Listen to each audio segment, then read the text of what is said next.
नमस्कार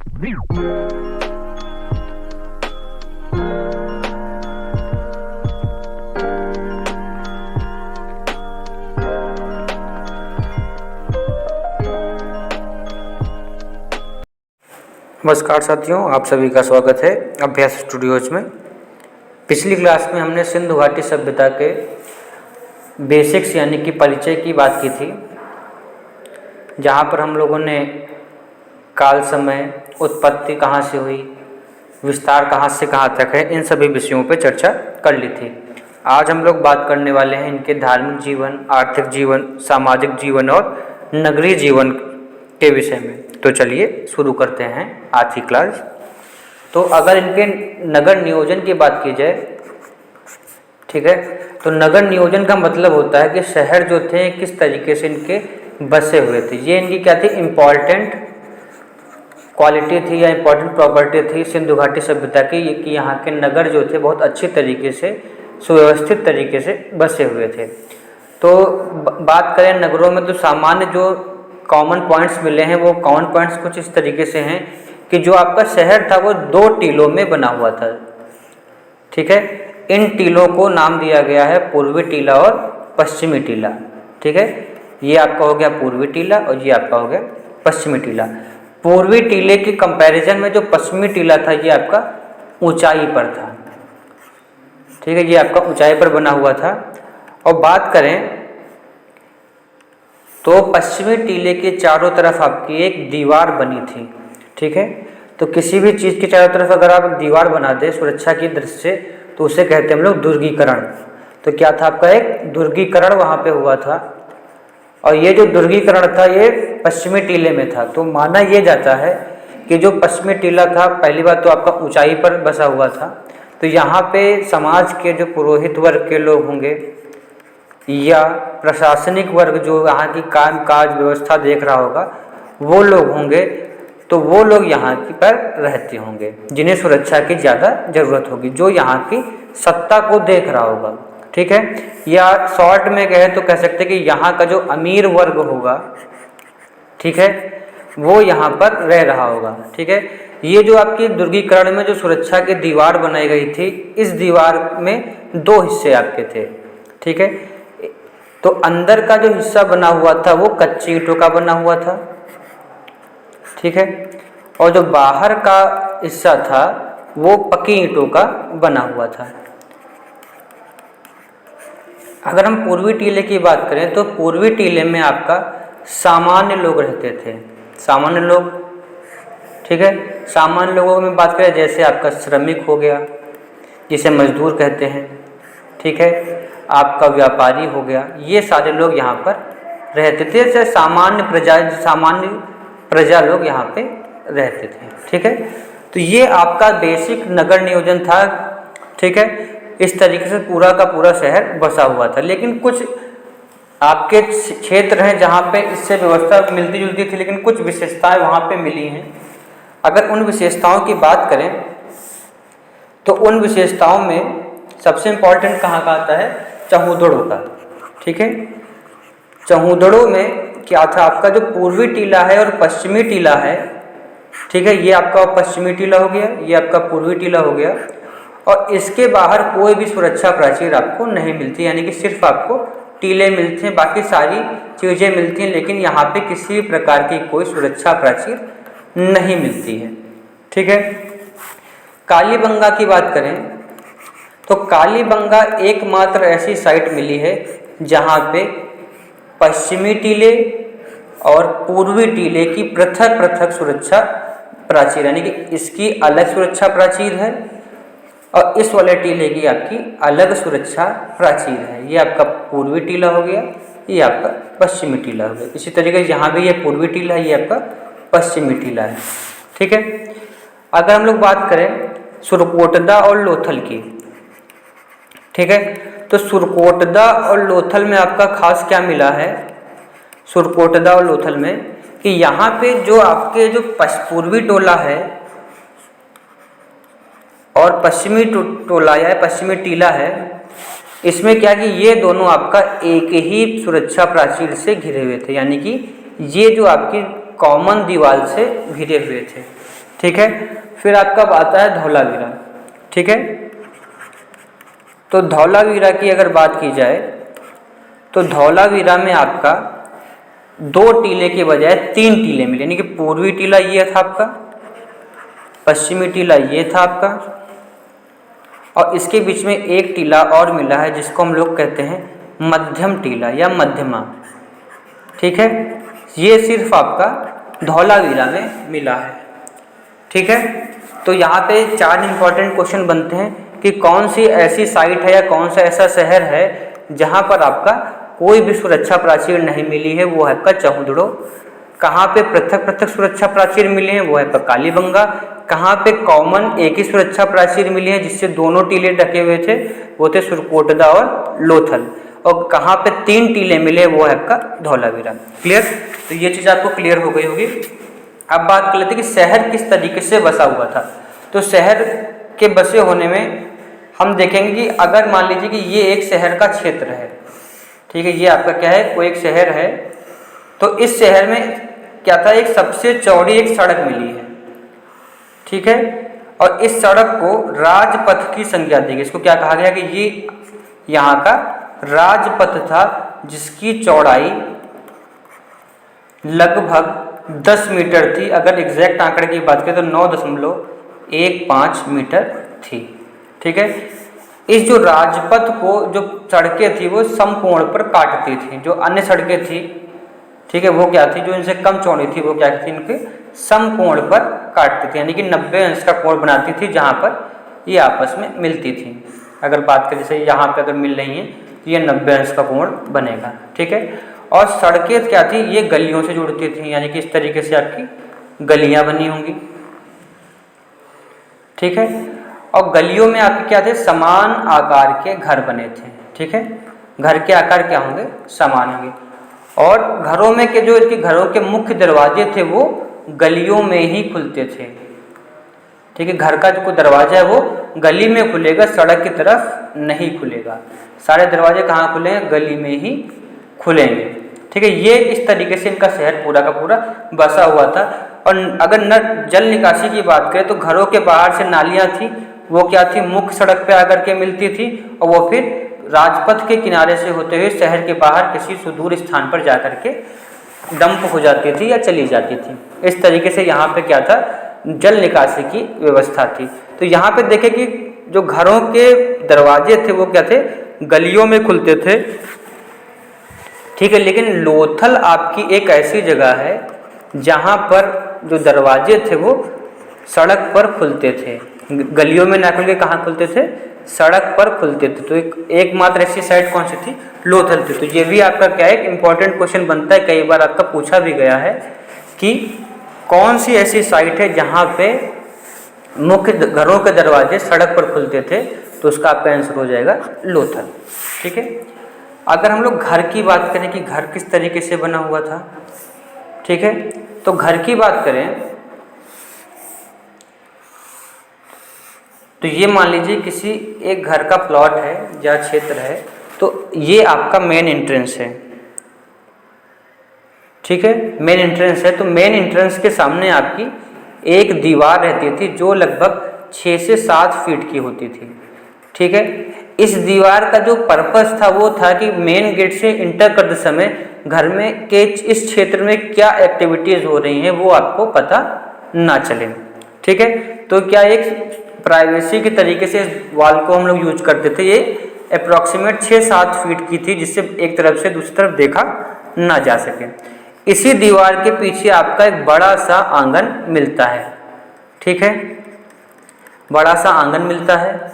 ठीक है, हर जगह ये आपका कच्चा है, लेकिन कालीबंगा में, ठीक है, कालीबंगा में ये आपका पक्की ईंटों से बना हुआ मिले, या कह सकते हैं कि आप जो आंगन है वहाँ पे पक्की ईंट लगी हुई आपको मिली है।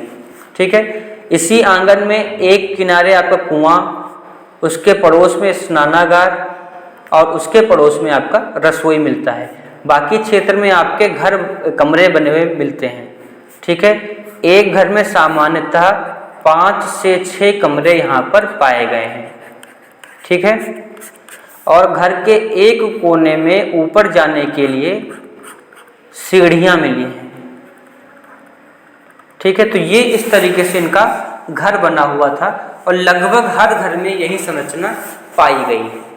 ठीक है, तो हम लोग कह सकते हैं कि ये चीज़ यहाँ पे खासा अच्छी थी कि घरों का बनने का तरीका, शहर बसने का तरीका और जल निकासी की व्यवस्था यहाँ पे बहुत ही अच्छी तरीके से थी।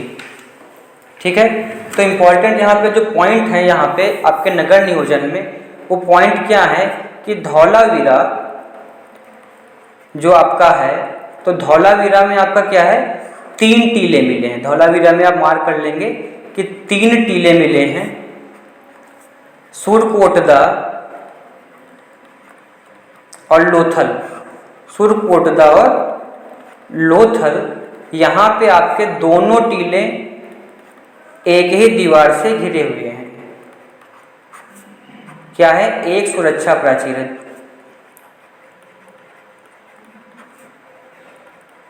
ठीक है, फिर बात करें हम लोग कालीबंगा की, तो कालीबंगा में क्या आपका दोनों टीले अलग अलग दीवारों से घिरे हुए थे। दोनों टीले अलग अलग सुरक्षा प्राचीर से घिरे थे, सुरक्षा प्राचीर से घिरे थे। ठीक है, फिर नेक्स्ट बात करें कि आपका चहुंदड़ो। ठीक है, चहुंदड़ों में आपकी सुरक्षा प्राचीर नहीं थी, किसी भी टीले पे आपकी सुरक्षा प्राचीर नहीं थी। ठीक, फिर नेक्स्ट बात करें तो आपका क्या था कि लोथल, तो लोथल में क्या था आपका कि वहाँ पे दरवाजे सड़क पर खुलते थे। केवल वही एक ऐसी जगह थी जहाँ पे दरवाजे जो है सड़क पे खुलते थे। ठीक है, और फिर से कालीबंगा की बात करें तो कालीबंगा में जो आंगन था वो आपका पक्की ईंटों से बना हुआ था, यानी कि वहाँ पे आपकी पूरे आंगन में पक्की ईंटें लगी हुई थी। तो यहाँ पे एक चीज़ हम ये देख सकते हैं कि कालीबंगा में हो सकता है आपकी ईंटों की अधिकता हो। ठीक है, क्यों कह सकते हैं, क्योंकि यहाँ पे हम देखेंगे कि जो कालीबंगा है आपका, यहाँ पे दोनों जो टीले वो अलग अलग सुरक्षा प्राचीर से घिरे थे। ठीक है, और यहाँ आंगन भी पक्की ईंटों का बना था। तो हम यहाँ से एक निष्कर्ष ये निकाल सकते हैं कि कालीबंगा में ईंटों की अधिकता थी। ठीक है, ईंटों की अधिकता थी। ठीक है, बात समझ में आ गई, यहाँ पे ईंटों की क्या थी, अधिकता थी। तो ये था आपका नगर नियोजन के बारे में, या कह सकते हैं सिंधु घाटी सभ्यता की नगरीय व्यवस्था के बारे में हमने यहाँ पर बात की। जो इम्पोर्टेंट पॉइंट्स है वो यहाँ पे आपके लिखे हुए हैं। ठीक है, सारे के सारे जो मेन हाइलाइट्स है वो हमने यहाँ पर आपके लिख दिए हैं। इसके बाद हम लोग करेंगे सामाजिक जीवन की।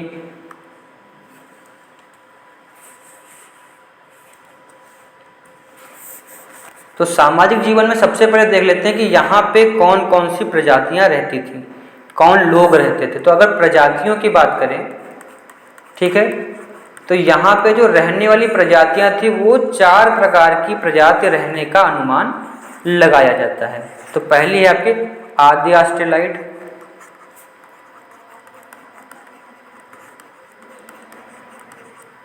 दूसरी है आपकी मंगोलियन, तीसरी है आपकी भूमध्य सागरीय, और जो चौथी है आपकी वो है अल्पाइन। और ये जो अल्पाइन है ये मध्य यूरोप की आपकी एक प्रजाति है। ठीक है, तो आद्य ऑस्ट्रेलाइड का कहाँ से पता चलता है, जो आपकी एक नर्तकी की मूर्ति मिली है। ठीक है, ये मूर्ति आपकी कांसे की बनी हुई थी। ठीक है, और कांसा किससे बनता है आपका, तांबा और टिन को मिलाकर के हम लोग क्या करते हैं, कांसा बनाते हैं। ठीक है, तो कांसे से बनी जो नर्तकी की मूर्ति मिली है उससे अनुमान लगाते हैं कि आर्द्र ऑस्ट्रेलाइड प्रजाति के लोग यहाँ पे रहते होंगे। फिर मंगोलियन, तो मंगोलियन के लिए आपका जब उत्खनन हुआ तो यहाँ पे पुजारी की मूर्ति मिली है। ठीक है, तो उस जो पुजारी की मूर्ति मिली उसमें क्या है, आंखें जो हैं आपकी आधी खुली हैं, आंखें जो आपकी हैं आधी खुली हैं। तो मंगोलियन लोग जो होते हैं उनकी भी आंखें जो हैं आपकी आधी खुली रहती हैं, इसलिए अनुमान लगाया जा सकता है कि मंगोलियन लोग यहाँ पे रहते थे। भूमध्य सागरीय मोहनजोदड़ो में अनुमान लगाया जाता है कि भूमध्य सागरीय लोग रहते होंगे और अल्पाइन लोग भी रहते होंगे। तो ये सारी जो चीज़ें हैं ये पता लगाने के लिए, एक तो था आपने पुरातत्व के आधार पे पता लगाया, ठीक है, और दूसरा जो था कि यहाँ से जो नरकंकाल मिले हैं उनका अध्ययन किया गया। ठीक है, लेबोरेटरी में क्या किया गया, प्रयोगशाला में उनका अध्ययन किया गया, और अध्ययन करने के बाद जो आपकी उनकी विशेषताएं मिली उसके हिसाब से क्या किया गया, आपका ये बताया गया कि यहाँ पे 4 प्रकार की प्रजातियाँ होने का अनुमान लगता है। वो 4 प्रजातियाँ कौन कौन सी थी, आर्द्र ऑस्ट्रेलाइड, मंगोलियन, भूमध्य सागरीय और अल्पाइन। ठीक है, ये चीज़ आपको क्लियर हो गई होगी। अब बात कर लेते हैं कि समाज में किन किन प्रकार के लोग रहते थे।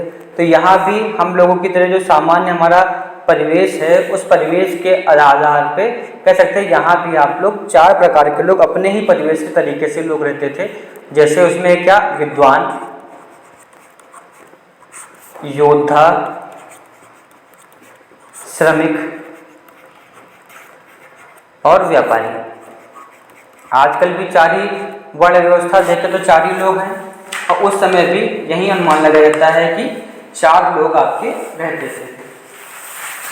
अगर बात करें कि घर स्वामी, गृह स्वामी या परिवार किसके अंडर में चलता था, तो माना जाता है कि यहाँ पे मात्र सत्तात्मक परिवार होते थे। और इसको मानने का कारण क्या है कि यहाँ पे जब उत्खनन हुआ तो मिट्टी की ढेर सारी मूर्तियाँ मिली, मिट्टी की मूर्ति मिली हैं, और उन मिट्टी की मूर्तियों में स्त्रियों की सबसे ज़्यादा है। ठीक है, स्त्रियों की सबसे ज़्यादा है, तो ये माना गया कि यहाँ पे महिलाओं को अधिक महत्व दिया जाता था, इसलिए माना गया कि ये आपके एक मात्र सत्तात्मक व्यवस्था का परिचय कराते हैं।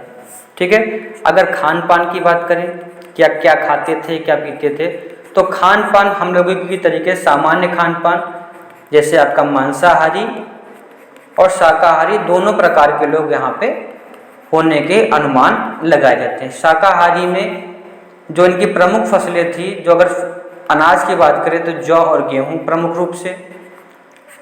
ठीक है, फल में बात करें तो फल में इनका हो जाएगा तरबूज, खरबूज और खजूर, इसलिए फल खाते थे। और तिलहन की बात करें कि तिल वाली मतलब तेल वाली चीज़ों की बात करें तो इसमें आपका आ जाएगा राई, सरसों,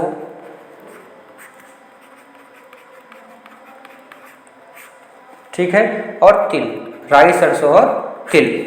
तो जो अनाज की बात करें तो जौ और गेहूं प्रमुख है। फल की बात करें तरबूज, खरबूज और खजूर, राई, सरसों और तिल, ये कि तेल के लिए ये यूज होती है, यानी कि यहाँ के लोग भी तला भुना हुआ खाते थे। ठीक है, अगर बात करें कि उत्पादन में तो यहाँ के लोग कपास की भी खेती करते थे, ऐसा साक्ष्य माना जाता है कि जो गुजरात के आसपास की जो साइट्स मिली हैं वहाँ पे कपास की खेती के साक्ष्य मिलते हैं। अगर मांसाहारी की बात करें तो यहाँ पे पशु और पक्षियों की अधजली हड्डियों के निशान मिले हैं, पशु और पक्षियों के अधजली हड्डियों के साक्ष्य मिलते हैं। तो जिससे हम लोग कह सकते हैं कि यहाँ के लोग मांसाहारी भी थे, जिनमें क्या थे, बतख के साथ बतख की हड्डियाँ मिली हैं, पशु की हड्डियाँ मिली हैं, भेड़ और बकरी की हड्डियाँ मिली हैं जो आधी जली हुई थी। इसलिए हम लोग कह सकते हैं कि यहाँ के लोग मांसाहारी भी थे, और फसलों के साथ मिले इसलिए कह सकते हैं कि यहाँ के लोग आपके शाकाहारी भी थे। अब बात करें हम लोग अगर वेशभूषा की, ठीक है, तो वेशभूषा का मतलब पहनावा, कि यहाँ के लोग पहनते क्या थे। तो वेशभूषा की बात करेंगे, यहाँ के लोग सूती कपड़े और ऊनी कपड़े, दोनों प्रकार के कपड़े पहनते थे। सूती भी पहनते थे और ऊनी कपड़े भी पहनते थे। सूती भी दो तरीके के पहनते थे, एक तो जो सामान्य और दूसरे कढ़े हुए या अलंकृत, या मतलब सुंदर, बिल्कुल उसमें अच्छी अच्छी डिजाइन बनी हुई है। तो अलंकृत के लिए हमें जो साक्ष्य मिला है, तो हमने अभी आप डिस्कस किया था कि जो आपकी पुजारी की मूर्ति मिली है तो वो क्या है, उसके ऊपर एक शॉल, ठीक है, वो एक शॉल को ओढ़े हुए है और उस पर 3 पंक्तियों वाला फूल बना हुआ है। ठीक है, वहाँ पे क्या बना हुआ है, शॉल के ऊपर एक डिजाइन बनी हुई है जिसमें 3 पंक्तियों का एक फूल बना हुआ है। और उस शॉल को नाम, जो शॉल ओढ़े हुए हैं या पहने हुए हैं, उसको नाम दिया गया 3 पतिया शाल। ठीक है, तो एक 3 पतिया शाल के साक्ष्य मिलते हैं, जिससे हम लोग कह सकते हैं कि जो आपके वस्त्र थे वो कढ़े हुए थे या मतलब आकर्षक तरीके से भी बने हुए थे। ठीक है, साथ में बात करें कि यहाँ से सुई के भी साक्ष्य मिले हैं। ठीक है, तो सुई मिली है, तो सुई के मिलने से क्या था कि यहाँ के जो लोग थे कपड़े सिल करके पहनना पसंद करते थे। ठीक है, अगर बात करें हम लोग आभूषण की, ठीक है, तो आभूषण की बात करें कि पहनावे में आभूषण भी आएगा। ठीक है, तो आभूषण की बात करें तो मोहनजोदड़ो में जब कब्र की यानी कब्रिस्तान की जब खुदाई हुई तो वहाँ पे एक नरकंकाल मिला। ठीक है, और वो नरकंकाल 6 लड़ियों का हार पहने हुए था। ठीक है, यानी उसके शरीर से 6 लड़ियों के हार की पुष्टि हुई है। साथ में जो मोहरें मिली हैं उन पर भी आपको लोग आभूषण में मिले हैं, आभूषण पहने हुए मिले हैं। ठीक है, जो आपकी कांसे की नर्तकी मिली है वो भी आभूषण पहने हुए है। तो ये सारे साक्ष्य क्या बताते हैं कि यहाँ के लोग आभूषण पहनते थे। ठीक है, फिर आप कहते हैं कि सौंदर्य प्रसाधन की चीज़ों की बात करें कि लोग मेकअप वगैरह करते थे कि नहीं करते थे, तो चहूदड़ों में आपके लिपस्टिक के साक्ष्य मिलते हैं। चहूदड़ों में आपकी लिपस्टिक मिली हुई है, यानी कि लिपस्टिक के साक्ष्य मिलते हैं। और आपका है नौसारो। नौसारो एक ऐसी जगह है जहाँ से आपको सिंदूर के साक्ष्य मिलते हैं। ठीक है, नौसारो से आपको सिंदूर के साक्ष्य भी मिलते हैं। नौसारो में भी मिले और मेहरगढ़ में भी आपको सिंदूर के साक्ष्य मिले हैं। तो नौसारो और मेहरगढ़ में क्या आपको सिंदूर के साक्ष्य मिलते हैं। तो आप कह सकते हैं कि यहाँ पे के लोग आपका सौंदर्य प्रसाधन की चीज़ों का भी यूज करते थे। ठीक है, अब बात करें हम लोग मनोरंजन की कि अपना मनोरंजन कैसे करते थे। तो आपके धौलावीरा में एक स्टेडियम नुमा आकृति मिली है। ठीक है, जिस तरीके के स्टेडियम आजकल होते हैं कि बहुत सारा आपका क्षेत्र है और उसके चारों तरफ क्या है, कुर्सियां बनी हुई मिली है। तो माना यह जाता है कि यहाँ के लोग की क्रीड़ा या अन्य कार्य यहाँ पे होते होंगे, सामूहिक रूप से कार्य होते होंगे, तो वो जिससे यहाँ के लोग मनोरंजन का कार्य करते थे या अपना समय व्यतीत करते थे क्रीड़ा वगैरह या प्रतियोगिता वगैरह देख करके। साथ में लोथल में आपके क्या है, शतरंज की गोटियाँ मिली हैं। ठीक है, लोथल में आपके शतरंज की गोटियाँ मिली हैं, तो कह सकते हैं कि यहाँ के लोग शतरंज भी खेलते होंगे। ठीक है, तो ये आपके मनोरंजन के साधन हो गए। अब बात करें कि आदमी जिंदगी पूरी जी लेगा तो कहीं ना कहीं उसका अंत होना ही है। तो लास्ट में आपका आ जाता है दाह संस्कार की कि किस तरीके से वो समूह के साथ में अपना व्यवहार करते थे। तो दाह संस्कार की बात करें, ठीक है, तो यहाँ पे 3 प्रकार के दाह संस्कार होते थे। तो पहला था पूर्ण समाधान। ठीक है, क्या था, पूर्ण समाधान। इसमें क्या था आपका कि जो आपका शव होता था उसको क्या कर देते थे हम, पूरी तरीके से दफना देते थे। ठीक है, मिट्टी में दफना देते थे। फिर नेक्स्ट आपका होता है आंशिक समाधान। ठीक है, तो आंशिक समाधान का क्या होता है, तो आंशिक समाधान में जो शव होता था उसका कुछ हिस्सा आपका खुला छोड़ देते थे। ठीक है, नहीं आंशिक रूप से शव को दफना देते थे और बाकी हिस्सा क्या करते थे, शव को खुला छोड़ देते थे। फिर बाद में क्या करते थे, पूरी जो अस्थियां होती थी या हड्डियां होती थी उनको दफना दिया जाता था। तो इसे कहते थे हम लोग आंशिक समाधान। ठीक है। फिर तीसरा था आपका दाह संस्कार। दाह संस्कार में आपका क्या होता था कि शव को हम लोग जला देते थे, जो आजकल भी हम लोग करते हैं। तो ये दो टाइप की चीज़ें आपकी होती हैं कि दाह संस्कार और कूट समाधान, ये आपके यहाँ अभी भी होता है। और एक टाइप का और यहाँ पे मिला है जिसे कलश समाधान की संज्ञा दी गई। ठीक है। जिसमें कलश के अंदर राख और अस्थियां मिली। ठीक है। किसमें? एक कलश के अंदर राख और अस्थियां मिली, लेकिन इसको यहाँ पे इस श्रेणी में क्यों नहीं शामिल किया गया? उसका रीजन ये है कि ये जो यहाँ पे हड्डियाँ और राख के साक्ष्य मिले, उसमें मानव अंश नहीं पाए गए। ठीक है। वहाँ पे जानवरों के अंश पाए गए, लेकिन मानव के अंश नहीं पाए गए, इसलिए हमने उसको इस श्रेणी में नहीं रखा हुआ है। ठीक है। अगर सामान्य तौर पे बात करें, ठीक है, तो सामान्य तौर पे जो शव होता है उसका जो सिर होता है वो उत्तर दिशा में रखते हैं और पैर होता है वो दक्षिण दिशा में रखा जाता है। और ये ऐसे ही साक्ष्य लगभग हर जगह पे मिले, लेकिन कुछ अपवाद होते हैं, जैसे लोथल में। ठीक है। अगर हम लोग लोथल की बात करें तो लोथल में जो आपका सिर है, ठीक है, लोथल में आपका जो सिर है, ठीक है, वो किस दिशा में मिला है? पूर्व दिशा में मिला है। लोथल में आपका सिर पूर्व दिशा में मिला है और पैर कहाँ मिले हैं? पश्चिम दिशा में। पैर आपके पश्चिम दिशा में मिले हैं। और कालीबंगा की बात करें, ठीक है, तो कालीबंगा की अगर हम लोग बात करते हैं तो कालीबंगा में जो सिर है वो दक्षिण दिशा में मिलता है और पैर उत्तर दिशा में मिलते हैं। ठीक है। तो ये चीज़ आपको क्लियर हो गई। तो ये था इनका सामाजिक जीवन। अगर इसको समराइज करें तो समराइज करने पे हमको क्या मिलता है कि यहाँ पे 4 प्रकार की प्रजातियाँ पाई जाती थी। जो प्रजातियाँ मिलती थी वो 4 प्रकार की थी। ठीक है। आद्रस्टेलाइट, मंगोलियन, भूमध्य सागरीय और अल्पाइन, ये 4 प्रकार की यहाँ पे प्रजातियाँ मिलती थी। ठीक है।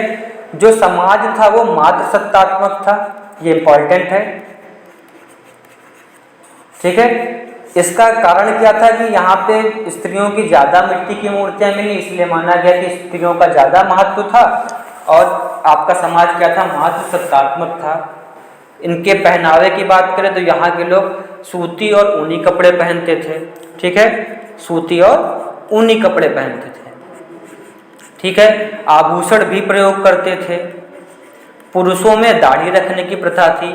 और ये कहाँ से पता चलता है? आपका जो पुजारी जी की मूर्ति मिली है उससे पता चलता है कि पुरुष दाढ़ी भी रखते थे। ठीक है। सुई के साथ ही सुई मिली है तो वो उससे पता चलता है कपड़े सिले जाते थे। ठीक है।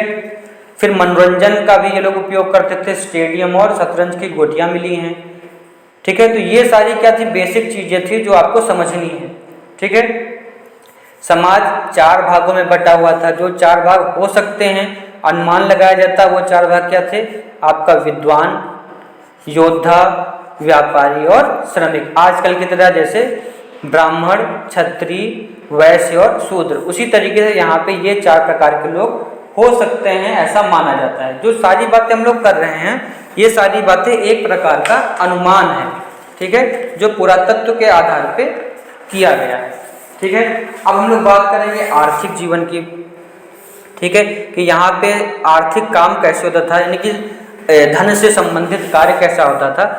तो पहली बात कि यहाँ पे कृषि का कार्य जो होता था वो संगठित रूप से होता था। ठीक है। अब संगठित रूप होने से फायदा क्या कि यहाँ पे जो पैदावार थी वो ज़्यादा हो जाती थी, जिससे क्या होता है, एक्स्ट्रा चीज़ें होती उनको हम लोग अन्नागार में भर देते थे। ठीक है। और अन्नागार में भर देते थे तो वो अन्न कब यूज होता था? जब कभी कोई संकट की स्थिति आती थी या कमी पड़ती थी, ठीक है, तब वो अन्न आपका यूज किया जाता है। और जो आपके जो अन्नागार मिले हैं, तो कुछ इतिहासकारों का मानना है कि जो कर इकट्ठा होता था वो आपका अन्नागार में रखा जाता था। ठीक है।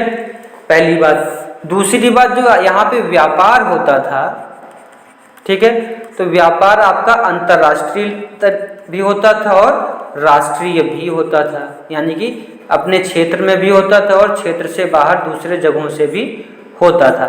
इसलिए अंतर्राष्ट्रीय के लिए जल के साधन का उपयोग करते थे और राष्ट्रीय के लिए हम लोग बैलगाड़ी या बैलगाड़ी का उपयोग करते, जो आपका क्या थल का एक साधन है, जमीनी साधन है, उसका उपयोग करते थे। ठीक है। मेसोपोटामिया में एक उर बंदरगाह है, एक बंदरगाह है जिसका नाम क्या है, उर, जिसको हम लोग क्या कहते हैं, प्रवेश द्वार की संज्ञा दी गई। उर बंदरगाह को हम लोगों ने प्रवेश द्वार की संज्ञा दी है, हम लोगों का मतलब कि इतिहासकारों ने। ठीक है, प्रवेश द्वार की संज्ञा दी गई कि वहां से सारे के सारे आपके व्यापार होते थे। तो ये कहाँ था आपका, मेसोपोटामिया में। मेसोपोटामिया जैसे हमने पहले ही बताया है, ये आपकी विश्व की सबसे प्राचीन सभ्यता है। ठीक है, तो वो मेसोपोटामिया है। ठीक है, तो वहाँ के जो सम्राट थे सारगौन, ठीक है, तो सारगौन के जो अभिलेख हैं उनमें 3 शब्द का वर्णन मिलता है। ठीक है, एक शब्द है आपका दिलमुन, दूसरा शब्द है आपका मगन और तीसरा शब्द है मेलुहा। ठीक है, तो ये जो तीसरा शब्द है मेलुहा, इसको हम लोग संबंधित करते हैं कि माना यह जाता है कि जो मेलुहा है इसका मतलब हड़प्पा होगा। ठीक है, इतिहासकारों का मानना है कि जो ये मेलुहा शब्द है इसका मतलब हड़प्पा है या हड़प्पा से ये संबंधित है। तो हम कह सकते हैं कि हड़प्पा और मेसोपोटामिया के बीच में कुछ व्यापारिक संबंध होते थे। ठीक है, ये आपको क्लियर हो गया होगा। अब व्यापार होता था तो कुछ चीज़ें आपकी मंगाई भी जाती होंगी, यानी कि आयात भी होता होगा। तो कौन कौन सी चीज़ें आयात होती थी हम उनकी बात कर लेते हैं। ठीक है, तो आयात होने में सबसे पहला है आपका सोना। ठीक है, तो सोना कहाँ से मिलता था, तो सोना आयात होता था आपका दक्षिण भारत में। ठीक है, दक्षिण भारत में कहाँ पर, कर्नाटक। अभी एक लेटेस्ट में फिल्म आई है या कुछ दिन, उसका सेकंड पार्ट KGF, ठीक है, जिसका फुल फॉर्म है कोलार गोल्ड फील्ड। तो वो कहाँ से संबंधित है, दक्षिण भारत में कर्नाटक से। ठीक है, और फिर दूसरा है आपका अफगानिस्तान। ठीक है, यानी कि अफगानिस्तान से ये लोग सोना मंगाते थे। फिर चांदी, चांदी की अगर बात की जाए तो चांदी आपको ईरान और अफगानिस्तान, ठीक है, ईरान और अफगानिस्तान से यहाँ पर आयात की जाती है। ठीक है, फिर तांबे की बात करें,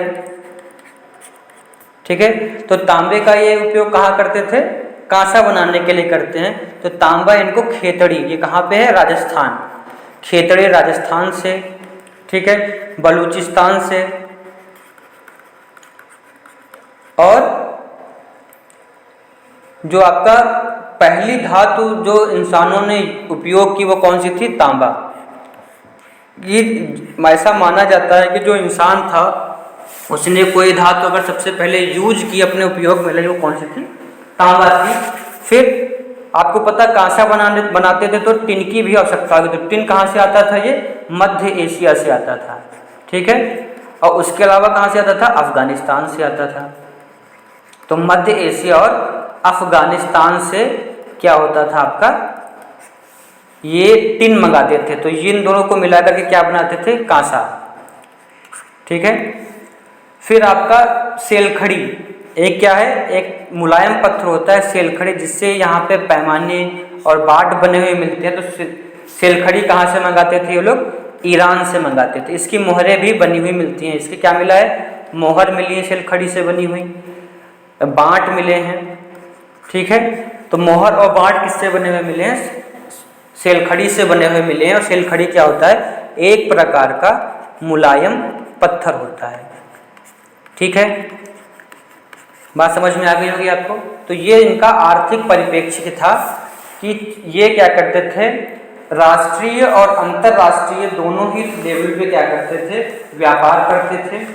ठीक है, और व्यापार करने के साथ साथ क्या करते थे, तो व्यापार के साथ से आपको सारगौन के अभिलेख में एक शब्द मिलता है मेलुहा, जिसको कहाँ, हड़प्पा से संबंधित किया जाता है।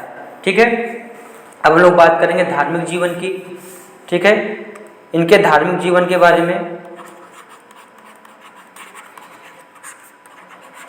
तो धार्मिक जीवन का मतलब क्या है, किसकी ये पूजा करते थे, आस्तिक थे, नास्तिक थे। ठीक है, तो धार्मिक जीवन में बात करें तो यहाँ पे शिव की पूजा होती थी।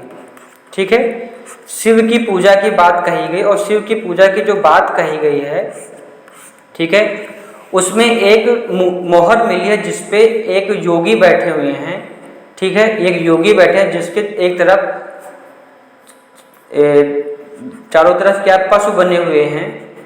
ठीक है, गैंडा बना हुआ है, हाथी बना हुआ है, चीता बना हुआ है, भैंसा बना हुआ है, और नीचे आपके 2 हिरन बने हुए। तो क्या क्या बना हुआ है? हिरन बना हुआ है। हिरन कितने हैं? 2 हिरन बने हुए हैं। गैंडा है, हाथी है, बाघ है और भैंसा।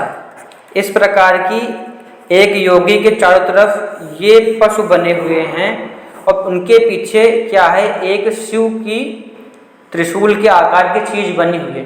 तो ऐसा माना गया कि ये शंकर भगवान की मूर्ति होगी, और साथ में पशु बने हुए हैं, तो उन्होंने कहा गया कि ये आपका पशुपति शिव की मूर्ति है। उस मोहर को संज्ञा क्या की गई कि ये पशुपति शिव की मूर्ति है, और लोगों का मानना है कि पशुपति शिव की पूजा वो लोग करते थे। ठीक है, आप जैसा हमने पहले बताया कि यहाँ का जो समाज था वो मात्र सत्तात्मक था, तो वो मात्र देवी की पूजा करता था। ठीक है, तो एक मोहर पे मिला है कि एक औरत के गर्भ से एक पेड़ निकलता हुआ बना हुआ है मोहर के ऊपर, तो माना जाता है वो पृथ्वी देवी होंगी या उर्वरता की देवी होंगी। ठीक है, तो ये माना जाता है कि वो पृथ्वी देवी या उर्वरता देवी की पूजा करते होंगे। ठीक है, वृक्ष की बात कीजिए तो ये पीपल और बबूल के वृक्ष की पूजा करते थे।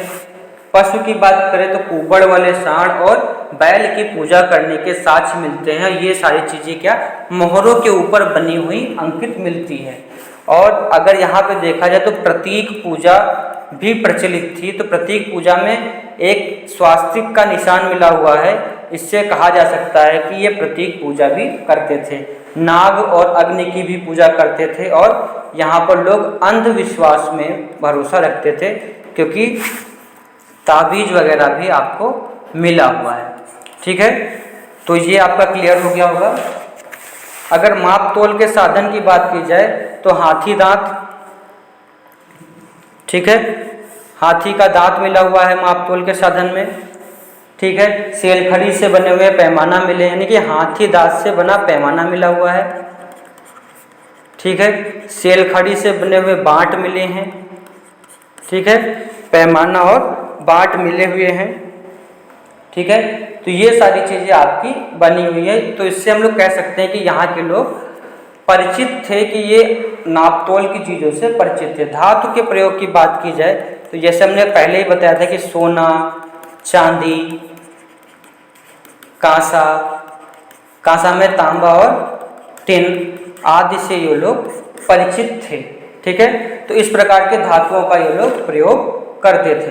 परिवहन के साधन की बात करें तो यहाँ के लोग थल और जल दोनों का उपयोग करते थे। थल के साधन की बात की जाए तो हड़प्पा और चहुदड़ों में आपके बैलगाड़ी के साक्ष्य मिलते हैं। ठीक है, आपका बनावली में सड़क पे बैलगाड़ी के निशान मिले हैं, तो कह सकते हैं कि यहाँ के लोग थल यानी जमीनी साधनों का प्रयोग करते थे। लोथल आपका बंदरगाह था, सुतकाको बंदरगाह था, बालाकोट बंदरगाह था, रंगपुर बंदरगाह था, और इसके आसपास जो ये क्षेत्र यहाँ से आपके नाव के होने के साक्ष्य मिलते हैं। तो कह सकते हैं कि यहाँ के लोग जल साधन या जल मार्ग का प्रयोग करते थे। ठीक है, अगर हम लोग बात करें पतन की, जो पतन में काफ़ी सारे मतभेद मिलते हैं। ठीक है, कि इस सभ्यता का पतन कैसे हुआ होगा, तो इसमें आपके काफ़ी सारे मतभेद मिलते हैं। और उन मतभेदों की बात की जाए तो अलग अलग जो आपके इतिहासकार हैं वो अलग अलग बात बताते हैं। लोगों को कहना है कि एक कोई जो कारण है वो इस बड़ी सी सभ्यता को खत्म नहीं कर सकता है। तो अलग अलग इतिहासकारों ने इसका जो पतन का कारण है वो अलग अलग माना है। एस आर राव की बात करें तो एस आर राव ने कहा कि नदियों की बाढ़, ठीक है, नदियों की बाढ़ क्या हो सकता है, पतन का कारण हो सकता है। बाह्य आक्रमण जो हैं वो क्या हो सकते हैं, आपके इस सभ्यता के पतन के कारण हो सकते हैं। और ये किसने किसने बताया, गार्डन चाइल्ड और व्हीलर ने, ठीक है। फिर माधव स्वरूप वत्स, ठीक है, तो माधव स्वरूप वत्स ने क्या किया, पतन का कारण बताया कि नदियां जो हैं अपने मार्ग को बदल दी होंगी, इसलिए पतन हो सकता है, ठीक है। तो मार्ग परिवर्तन, ठीक की बात इन्होंने कही, ठीक है। किसने मार्ग परिवर्तन किया, नदियों ने, ठीक है, नदियों ने मार्ग परिवर्तन किया। उसके बाद KUR कनेडी, ठीक है, KUR कनेडी, तो इन्होंने कहा कि मलेरिया या महामारी, ठीक है, तो जो कंकाल मिले उनका जब अध्ययन किया गया तो उसमें ऐसे साक्ष्य मिले तो अनुमान लगाया कि किसी भी प्रकार की महामारी क्या कर सकती है, इस सभ्यता को खत्म कर सकती है। और अमलानंद घोष ने कहा, या इनका मानना है कि जो जलवायु का परिवर्तन है वो इस सभ्यता के अंत का कारण हो सकता है। तो ये कह पाना तो मुश्किल है, सिर्फ क्या हम लोग अनुमान लगा सकते हैं कि किन कारणों से इस सभ्यता का पतन हुआ है, ठीक है। तो ये आपका सामाजिक और आर्थिक दृष्टिकोण से क्या हुआ कि एक बेसिक इंट्रोडक्शन हो गया कि लोग कैसे रहते थे, क्या खाते थे, क्या पीते थे, किस तरीके का उनका व्यापार था, ठीक है, किन चीज़ों से वो परिचित थे, तो उस बारे में हमने इस वीडियो में डिस्कस किया है। जो इसका अगला वीडियो आएगा उस वीडियो में हम लोग बात करेंगे कि किन किन स्थानों से हमें कौन कौन से साक्ष्य प्राप्त होते हैं, ठीक है। तो इस वीडियो में हम लोग इतने रखते हैं, मिलते हैं अगले वीडियो में। जय हिंद, जय भारत।